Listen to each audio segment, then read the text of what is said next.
Let's go Tom, Bob, and Jay. Hi, Jeff. Tom Jensen, SpeedTV.com. Years ago, teams used to play head games with each other. If one guy was behind, they'd start rumors about another team and this, that, and the other thing. You got a team now. I thought that was y'all's job. Well, it's a little easier for us now that we got the internet. But, it is a little easier. When you got a situation where a team that you're directly contending for the championship with, and Joe Gibbs has their two star drivers really mad at each other, does that give you any benefit? Does that help you in any way?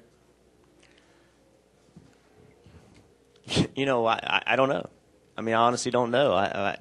I'll confess, Saturday night I was watching all that, and I wondered what effect will that have. And, you know, my concern was that it would just make them both want it more. And that may not be in our best interest. You know, Kyle's, they're both very good race car drivers. Obviously, their equipment's really good, and it might piss them off and put them in a position where they're trying even harder. And, you know, I'm not sure that would be a good thing for us. So, you know, you never know. We always try to make a determination on how people are going to respond to certain situations, and everybody's different. I mean, everybody responds to things differently, and you just don't know. But, you know, we'll be talking about something else in a couple of weeks, most likely, and they'll move on from it, and, you know, there'll be another conversation. Let's go Bob, Jay, and Tanya. Bob Hocker, SceneDaily.com. Right, there you are.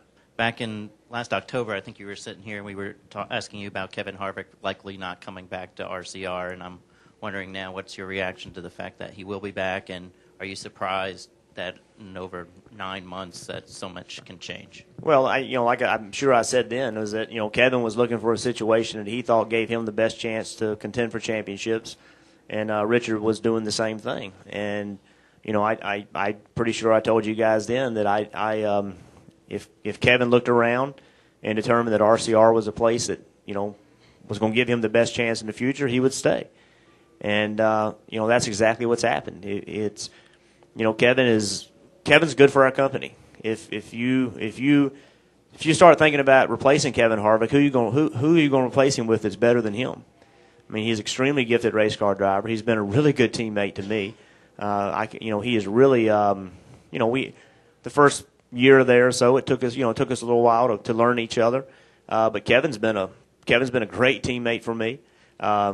He's a very talented race car driver. He pushes our company to be better. So I'm glad. I'm really glad that they worked that out. It's my intention to be at RCR for a long, long time, and for me to be as good as I can be, I need good teammates.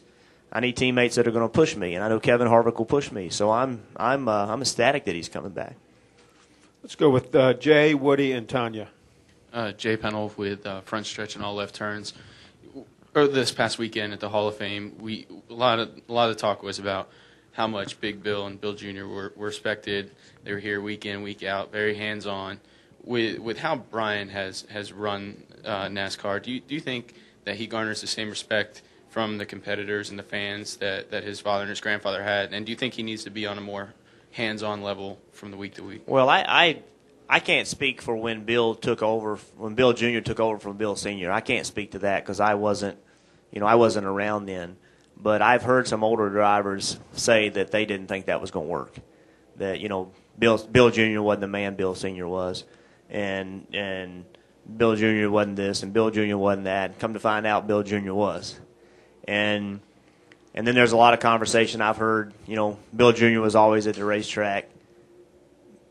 For the guys that have been around here for a period of time, that's not necessarily true.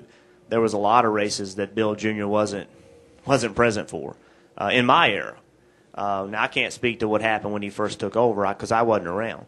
But, you know, I don't think that Bill Jr. had to be at the racetrack every weekend to make the right decisions. As a matter of fact, I'm not sure it's not a good thing to watch it on TV from time to time to get that perspective as well. So, you know, Brian being at the racetrack every single week is not a prerequisite to him being successful by any means.